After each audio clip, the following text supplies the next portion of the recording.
o'clock. Would you like to get started? Let's get going. We are getting started on time. Perfect. First of all, Dr. Curtis, thank you, Sanjana. Thank you so much for agreeing to be part of this interview. My name is Casey Karaman, and I'm a contributor with OnlySky. OnlySky is a storytelling and news company that is focused on the secular perspective. And one of the reasons we reach out to Sanjana is because of her expertise in the field of astrophysics. And today, we're going to be talking a little bit about the James Webb telescope.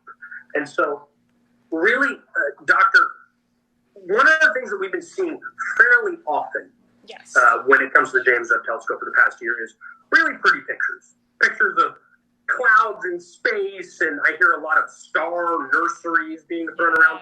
Outside of just really pretty pictures to put on desktop backgrounds, what is the significance of the James Webb telescope? Right. So, the pretty pictures that we're seeing, they're really cool, they're awesome, but they're so pretty because they have lots and lots of data in there, and those data are useful to people like me and my colleagues. And so James Webb has, and I don't know how much people have talked about this, but there are 4 main science goals when it comes to this telescope.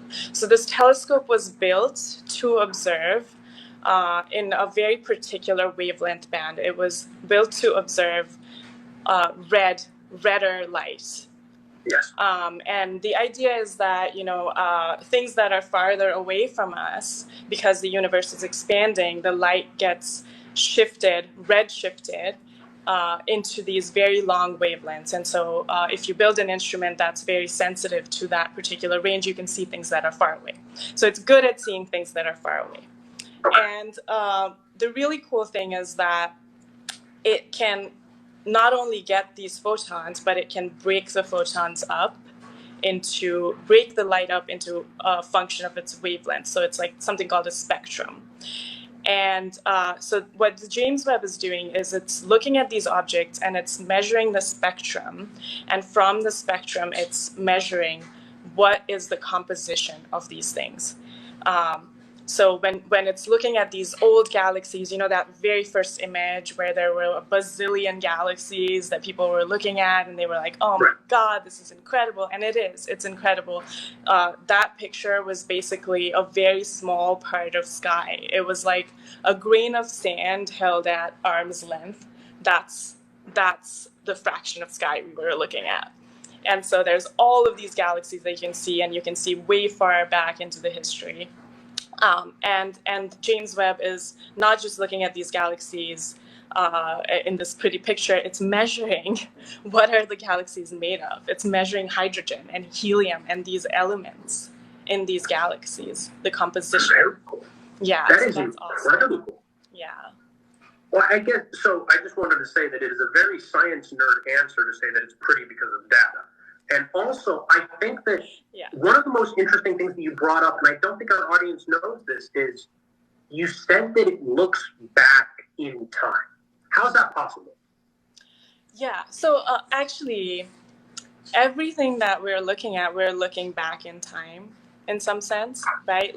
So like when you're looking at the sun, because the photons from the sun take 8 minutes to get to us here on Earth, when you're looking at the sun, you're really looking at the sun how it looked like 8 minutes back.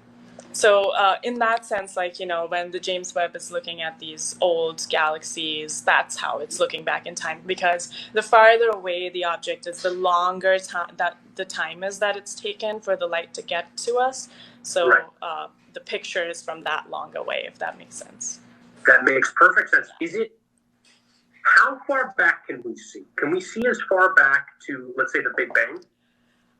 That's a great question. We can see, so with the James Webb, some of the galaxies that we've seen, and there was a paper a couple weeks ago, people are trying to spot, which are the oldest galaxies that the James Webb is seeing.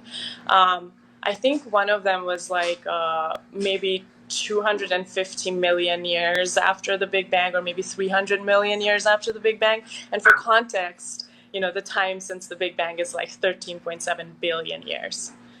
So Wow. we're really looking back at, what the universe looked like right after stars began to form and galaxies began to form, this kind of thing. That's incredible. And being in the scientific community that you're in, there's probably a lot of discussion as to what this means, the type of data. What do you think could be the most exciting discovery that James Webb finds?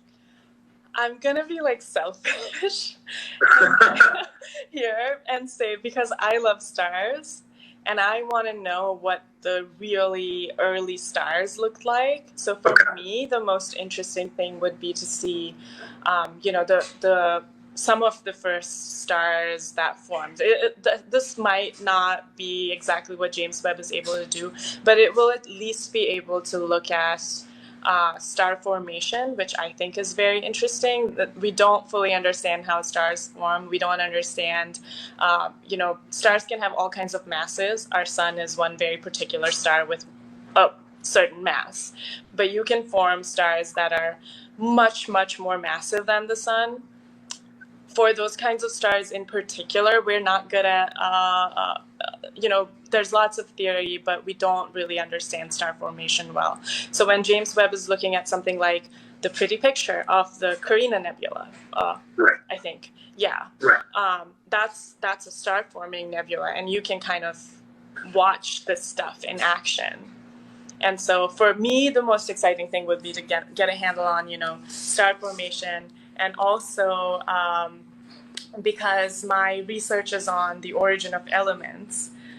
When James Webb measures the composition of these galaxies and things like that, it's really tracing out the history of the universe as told by the elements, as told by its composition.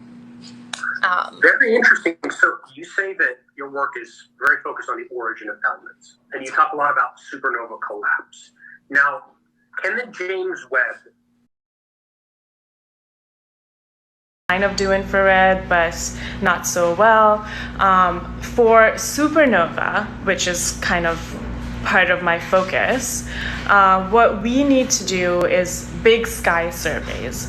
So we need to catch recording in progress. Sorry about that. No worries. So we need to catch supernovae, and so things like the Webb, which focus on a very small part of the sky, are not the greatest in that aspect, because there's supernova going off like every second in the universe, and there's a lot of them. And so we're really entering the big data era of astronomy. So we're trying to capture as many supernovae as we can, look at the light from the supernova, look at the spectra from the supernova. And this can be done by ground-based telescopes as well. You don't necessarily have to put this thing into space. With something like James Webb, one other thing I study is something called a kilonova. So this is different than exploding stars, which are supernova. The kilonova come from merging neutron stars, which is wild to think about. Very strange stars, they merge together and they make elements, and there's an electromagnetic signal from those, similar to what you might see from, a flash of light from a supernova. There's a flash of light from these things, and that's called a kilonova. And kilonova are really hot right now, and they're good for understanding how elements are made. And we've seen one. If something and these are actually mainly radiating light in the infrared part of the spectrum, like James Webb is. And so if we could see something like that with very good resolution, that would be really, really a cool thing to have for my research. That's very interesting. Now, let's assume that one of us in this conversation was told by their high school physics teacher to never pursue a career in physics for the sake of the well-being of the planet. Let's assume. Yes. How would you describe to that hypothetical person what a neutron star is, and what makes the kilonova, as you described it in the field of science, so hot? Oh boy. Okay. Now, are you okay with me going off for 15 minutes? Yes. If you're also okay with, as my physics teacher described, a glazed over look in your eyes, like you think you know what you're talking about, but you don't. Please, okay. I give you the floor. Okay, I'll do my best. So, okay, neutron stars are basically very strange dead remnants of exploding stars.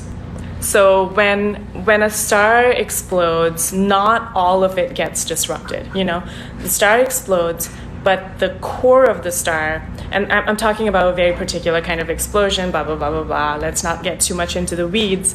But the core of the star turns into this object where protons and neutrons make up an atomic nucleus. Maybe this is like somewhere to start. So protons and neutrons make up an atomic nucleus. So typical normal matter has a bunch of protons, it has a bunch of neutrons. In these neutron stars, most of the protons have gotten converted into neutrons.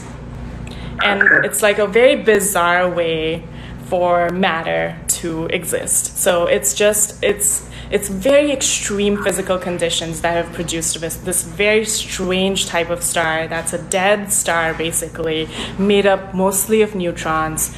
It's very compact, very dense.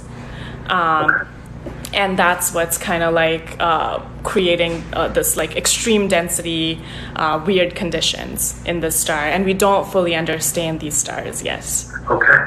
Yeah, so neutron stars, that's the story about neutron stars. And then the next part of your question was, what is making the kilonovae, I think? Or like, why are the kilonovae hot? Yes.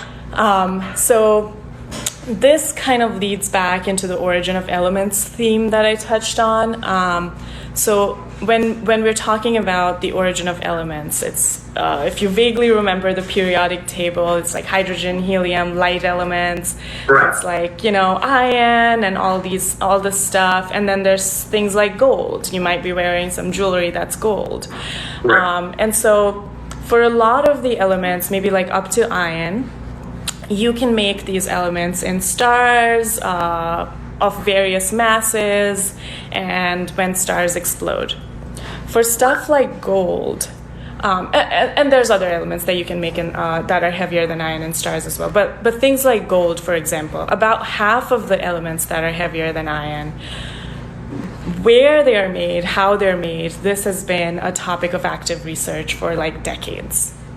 Interesting. And so it turns out that to make things like gold, you need a lot of neutrons. You need nuclear reactions that involve a lot of neutrons. So this is how elements are produced. You do nuclear reactions. Where do we get a lot of neutrons? Neutron stars actually are a potential site, right? Okay. And so this idea was around for a little bit. Sometime in the beginning, people thought maybe when the star is exploding and the neutron star is being born, maybe that's when you can make gold. And then it kind of evolved into what if two neutron stars collided together, and that's how you could do nuclear reactions with a lot of neutrons that could make gold. Right. Okay, so the reason, all of this background is to say the reason this is very hot is in 2017, for the first time, we were able to see a kilonova signal. And the kilonova signal basically confirmed this idea that when two neutron stars collide together, merge together, that's how you can make these elements. And so this mystery that had existed for decades, where people were like, where is this stuff being produced, astrophysically speaking? Right. That mystery was half solved, I would say, but some people might tell you it's fully solved. But yeah, so that's why now there's all this excitement. People are like, oh my God, we saw one kilonova, we have this very good data set, and do we understand it? There's things there that are like very messy. We make, I'm telling you, gold, but like, to really understand these things, we need a number of these observations, I would say. Like, one observation is wonderful, but we need many more. Right. And that's why it's hot. So everybody's like, we've detected this thing, we can detect more of them in the future. And if we detect enough, maybe we'll finally understand how elements are made. That's very cool. So the idea is that basic jewelry, like a gold band, was created by two dead star parts slamming into each other in this theoretical space that's almost unobservable. Is that right? Almost unobservable, I wouldn't say, but yeah, most. Okay. Before that, up to that point, yes, you're spot on. Yeah. Up until that point, I was correct. And again, the disappointment in your eyes, exact same as my physics teacher. I think my next question then is, so you're very, very deep in this world of astrophysics, and you have a clear, very deep understanding of it. What's the next James Webb? Or what is the next technological advancement that we could see that might excite the imagination as much as James Webb has? So in terms of telescopes, there's already a telescope in the works. It's the Roman telescope, the Nancy Roman telescope. And that one is really cool because, James Webb is going to be up there for 10, 20 years, maybe even longer. I mean, Hubble was not meant to be up there for this long, and it's outlived its expected life. So James Webb is like covering the infrared part of the spectrum well. But it does have like a tiny field of view. It's looking at a very small part of sky. Roman is going to be more similar to the Hubble Space Telescope in terms of its capabilities, but it will look at an enormous area, basically. So its field of view is much larger, than Hubble. Very interesting. So now, from what I've understood in the realm of science, it seems that there are competing telescopes and there are different priorities. What would you say now? Because obviously, when we're talking about spending for science, particularly in the United States and NASA's budget, what do you think the priorities are? What do you feel like? Where is the next hot thing, as you've described before? Where is that interest being directed towards? So again, my opinion on this will be mildly biased because, I don't know what everything NASA is doing and stuff like that. But one topic that's really hot right now is something called multi-messenger astrophysics. Multi-messenger astrophysics. And so the idea here is, for the longest time, the only way that we got information about the universe was through light. And so we have our optical telescopes and we're pointing them. I mean, that's what Webb is doing also. It's just detecting infrared photons instead of, visible light. Right. But there's these astrophysical objects like stars or supernova. They make a lot of different signals. So light is one thing, but there's also, for example, in supernova, there's also neutrinos, which are particles. Those are produced. And so to detect these neutrinos, we've made neutrino detectors. Okay. And so these are so wild. So these are subatomic particles, almost no mass, very weird particles. And we detect them through photomultiplier tubes that are buried in Antarctic ice. This detector is basically a big block of ice with a particular kind of technology, particular kind of a technical device buried in the ice. Right. And so so there's so now we have a way to detect light, photons. We have a way to detect these subatomic particles, neutrinos. Right. We also recently have acquired the capability to detect something called gravitational waves. And this is, again, this is an entirely other kind of detector. And so this is laser interferometry. I'm not going to get into the details of it, to be honest, because it's very complicated and I don't even know.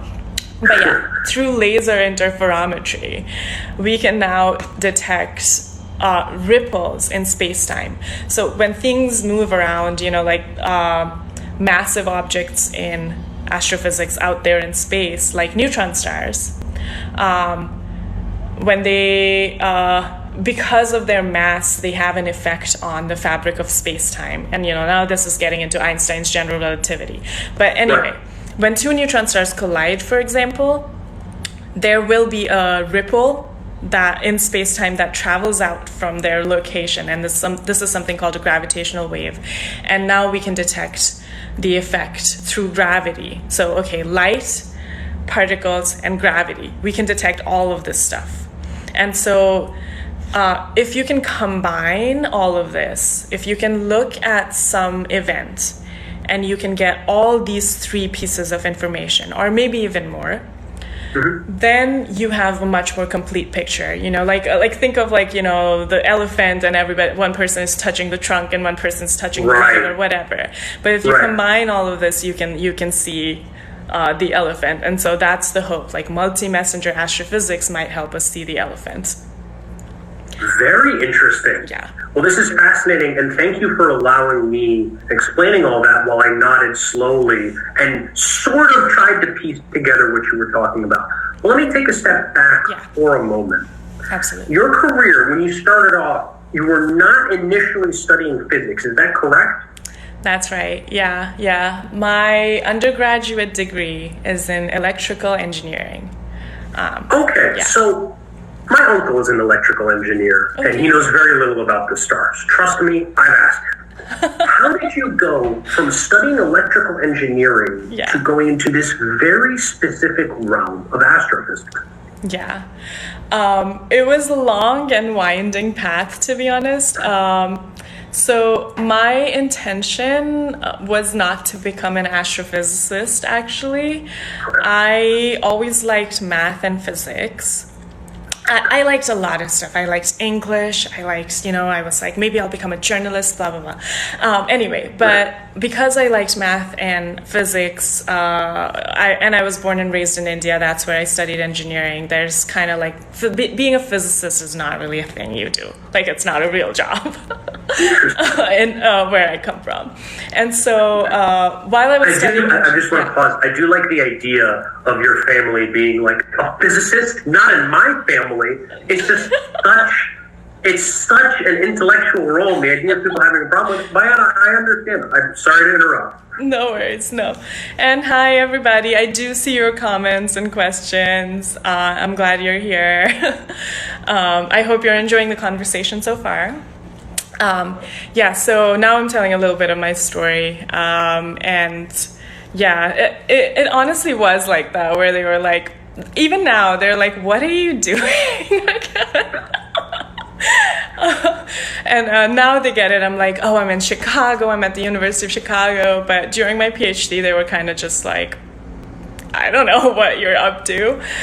So anyway, I was studying electrical engineering, and it was a lot of fun, but I always had a pull to physics.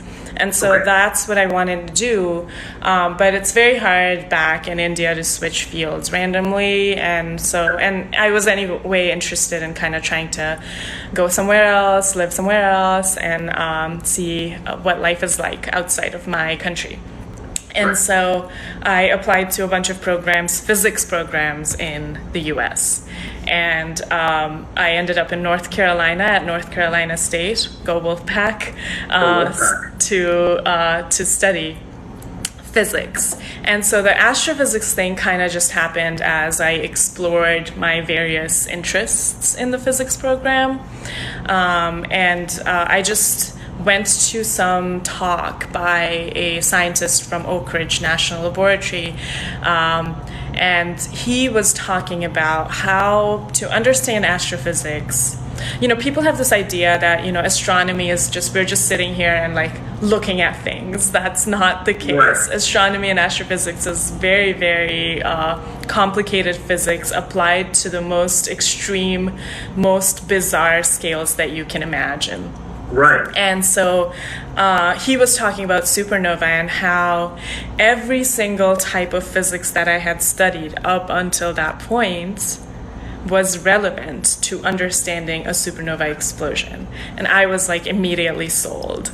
I was like, yes, I want to look at this very messy system and I want to understand it and I want to use all of the physics and find new physics as I do it. Yeah. Very interesting. So really it came from the challenge of applying all the physics that you learned to these very difficult circumstances. Yeah. That's fascinating. Well, I guess if that is the case, obviously you are postdoc at the University of Chicago, as you've mentioned. Your work is on supernova collapses. Where do you see yourself and your career progressing? What would you like to achieve? And what would be the dream goal of yours when it comes to the realm of astrophysics? Okay. Wow. That's a great question. So in terms of dream goal, I would say I would like to keep doing my supernova research and try to figure out the origin of elements. So, if I can solve the origin of elements, which is honestly an absurd thing to say because it's not just supernova, it's like understanding everything about stars and about galaxies and basically everything. So that's not gonna, that's a difficult thing. But I would like to make real progress towards, figuring out heavy elements, where do they come from? Supernova, how do they really work? Also, when it comes to dream, it's hard for me to disentangle it from the academic setting because that's where a lot of this research is happening.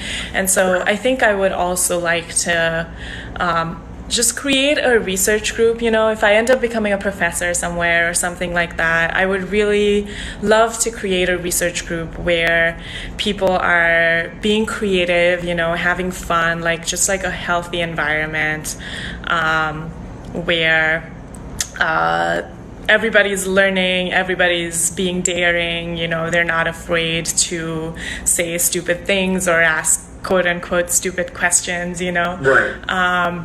So just providing an environment where younger scientists can thrive and really explore their own interests in the same way that I was able to because of my mentor, right? So that would be my dream, doing the best science I can do, figuring out the origin of elements while also creating this, this way for younger scientists to move forward. That's an excellent answer. And having spoken with you, I do believe you could create that environment. And I look forward to the day when you reject my application to that research. I'm hoping for the best. I'll put my resume in a very specific format, I promise. I think then, you mentioned this, and you have the same approach that a lot of scientists that I've spoken to, where there isn't really an end goal. There isn't we've solved it, we've figured it out, everyone go home, we explain the universe. Yeah. The sense that I get is that you're moving the ball forward for the next person to go even further. When it comes to, and this is something that comes up with a lot of discussions around science or space exploration, there are people who criticize it for, we shouldn't be looking at the stars. Why are we just researching for the sake of researching? Why are we trying to figure out these very theoretical things when we have these real world problems? What is your response to those people? Yeah, this is something that does come up a lot, because it all seems kind of, oh, she's sitting here trying to figure out where did carbon come from? What's even the point, right? I would say my answer is twofold to that. And one is just, it's human curiosity, We've wondered for as long as humans have existed probably, where did we come from and how did we get here? And it's not something that's measurable or immediately, applicable to your bank balance, but it's good for us to know as a species, where did we come from, where are we going, those kind of questions. And then also, every time, when a bunch of people are doing basic science research, yes, it might seem to somebody that they're asking questions that that don't have any immediate practical relevance. But for example, there's always technical advancement that comes with basic science. So, for example, I think the most famous scientist probably is Einstein, right? What appliance did Einstein invent, right? Not really, he did not set out to like build a dishwasher, Right. which impacts my life greatly. I love having a dishwasher, right? Of course. He wanted to understand how does gravity work, right? So and that's kind of like a weird question, like you throw a ball up, it comes down. Like Newton already has all of these ideas, so why do we need to go further? Okay, but just out of this curiosity of trying to understand how gravity works, how physics works, now we all rely on Google Maps, we rely on GPS. GPS does not work without the theory of general relativity that came from Einstein. Interesting. So there's always with basic science research, I think it is a worthy pursuit on its own. Of course, with funding, there's always the question of what's the best place to put this funding. But basic science is on its own merit just to answer these questions that we have. Everybody else, it seems like a random thing.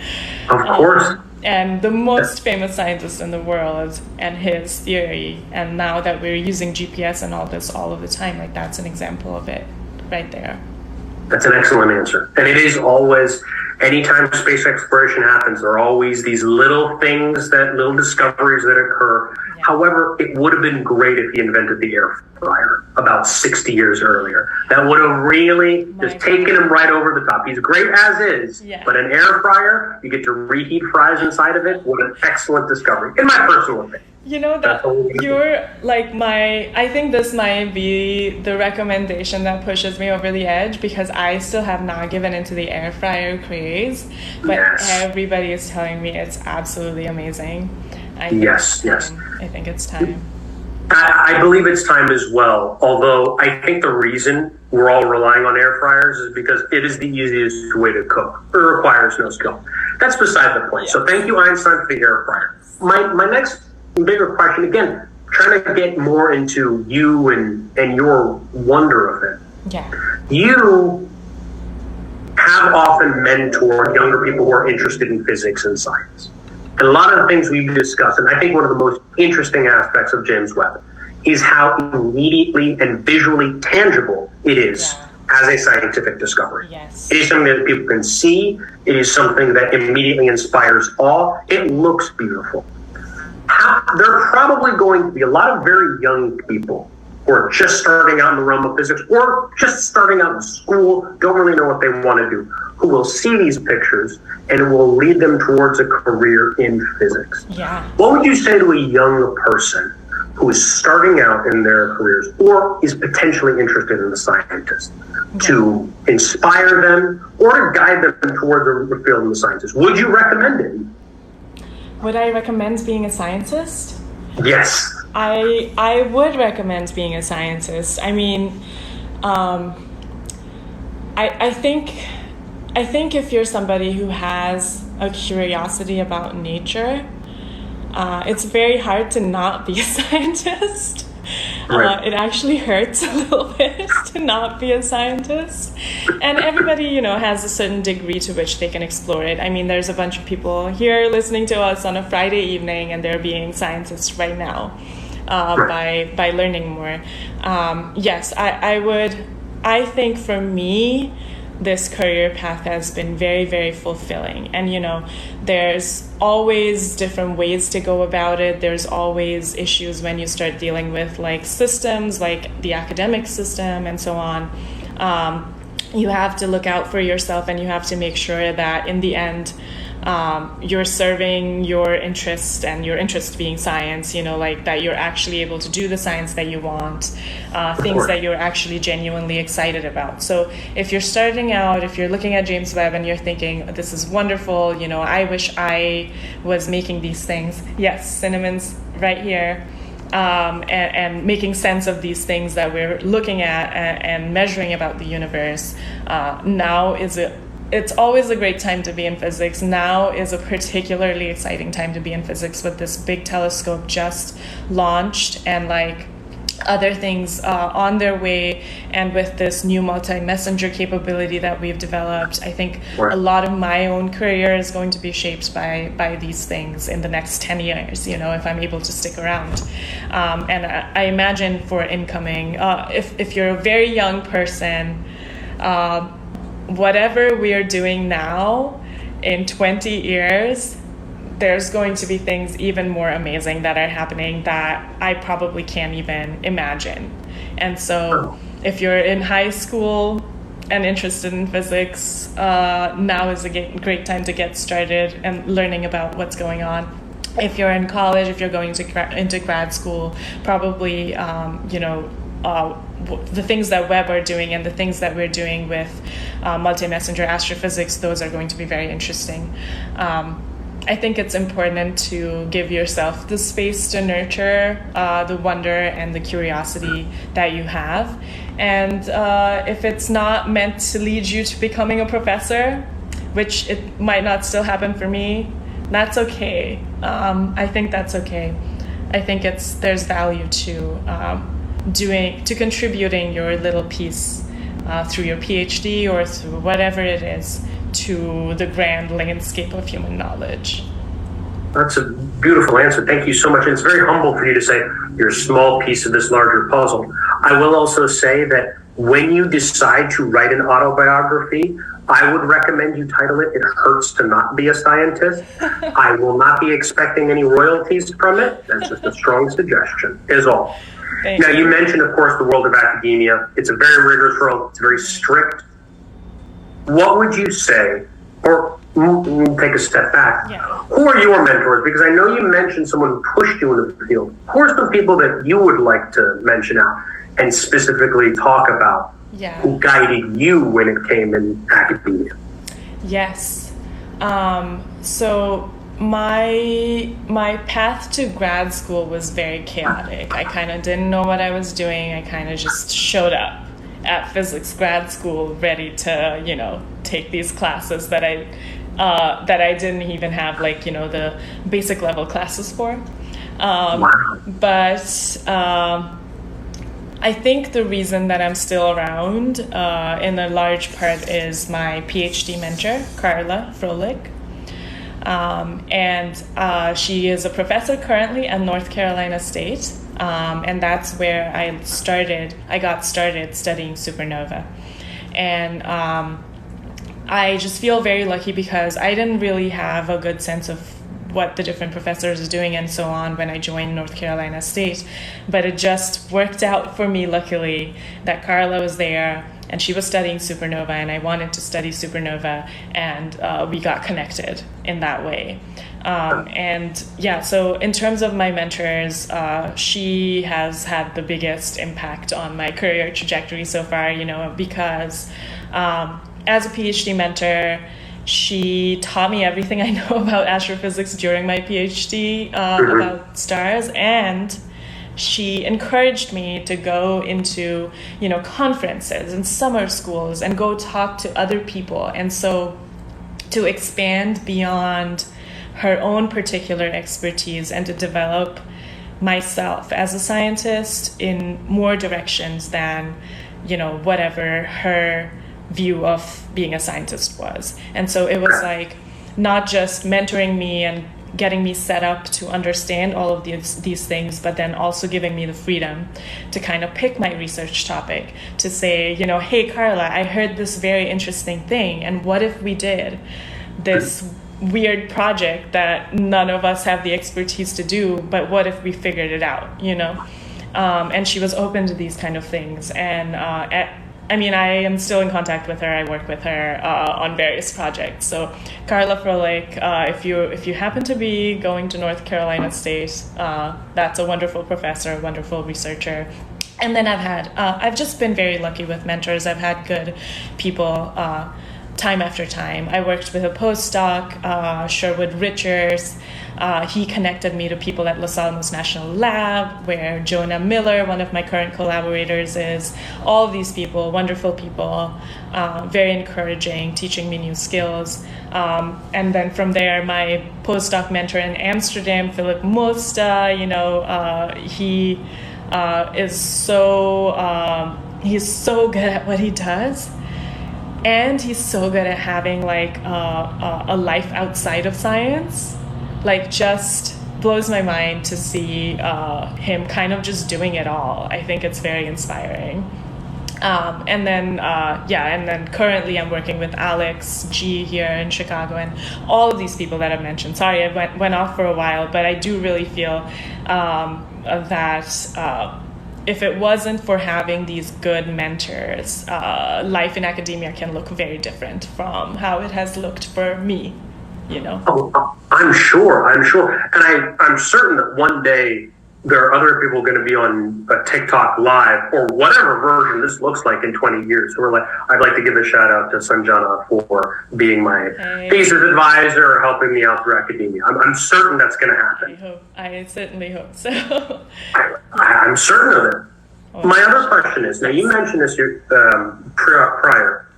You came up through academia, you were a young woman of color. And in academia, there are, of course, particularly in STEM, there are more barriers to entry than there might be in other realms. What are some challenges you face?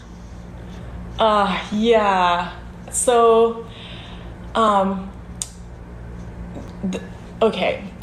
There's generally an attitude in society, right? Like, women are not really supposed to do math and science, blah, blah, blah. I definitely experienced it growing up a little. And even though I was pushed into this engineering career, I was supposed to just get the degree, not necessarily have a job as an engineer, like that was the kind of environment that I was dealing with. And moving into physics from there, for me, I felt such relief. I was like, yes, finally, I'm in this department. I can finally study what I've always wanted to study, physics. There's a picture of me like holding basically like the label across in front of my physics building that says, physics at North Carolina State. I'm just like hugging it because I'm like so happy. And then I walk into my grad school class, and I was the only woman out of 18 people in that class. And it was weird because for the first time I felt at home intellectually because I was studying physics. But I also felt like, it was very obvious that I kind of stood out, like as the only woman, as the only woman of color in that entire class. And there was definitely, a little bit of like the boys club environment. Like, it's unfortunate, but this is how these things often go. Like, sometimes people won't take you seriously. Sometimes they think that, if you made a mistake on a test, it's because women are bad at math. It doesn't matter that like half of your classmates also made that same mistake because it was a tricky question.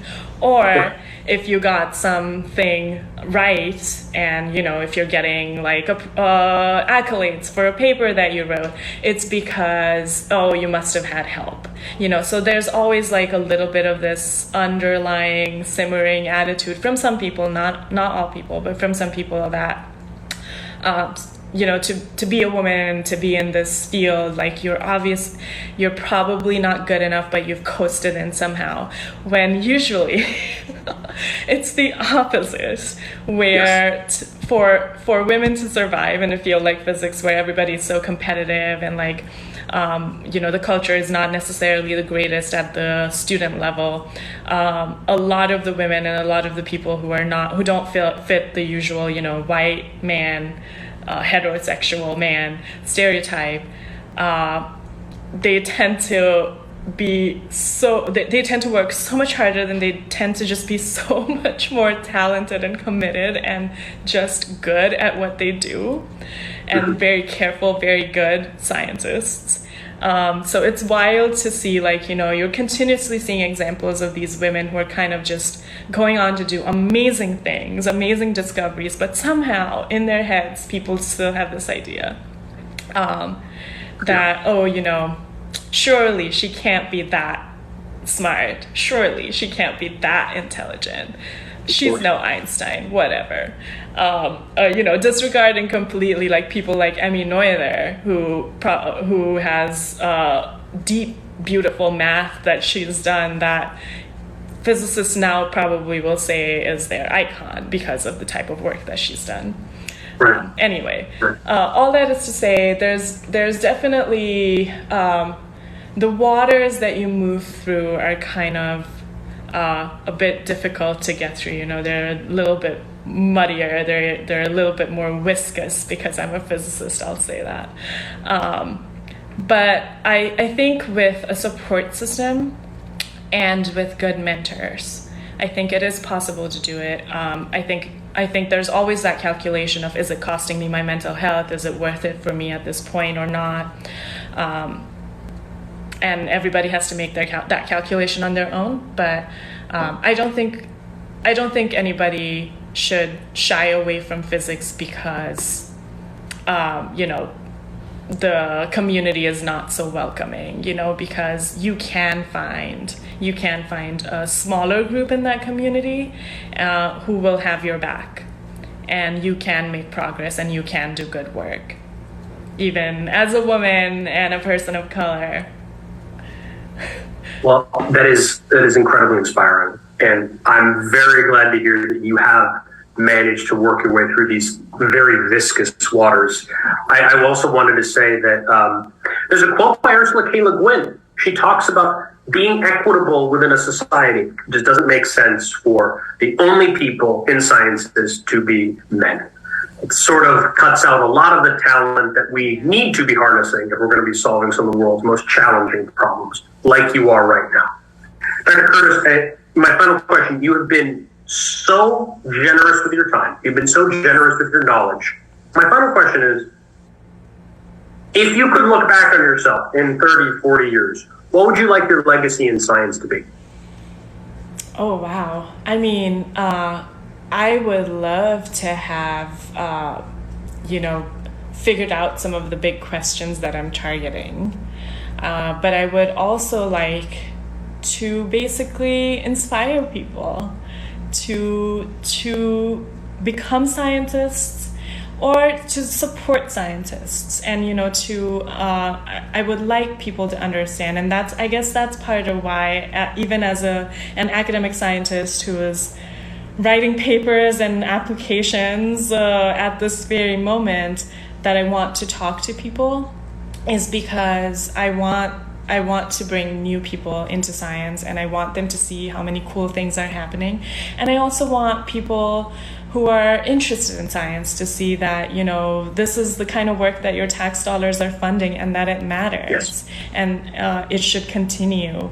And hopefully it brings you some joy to know that we're kind of, solving mysteries on Earth and mysteries about the universe. And so I think if I can communicate that, I think that would be part of my legacy that I would like to leave behind, aside from creating an environment that's equitable, of course. When I say a good, healthy environment, I mean a good, healthy environment for everybody, men, women, non-binary people,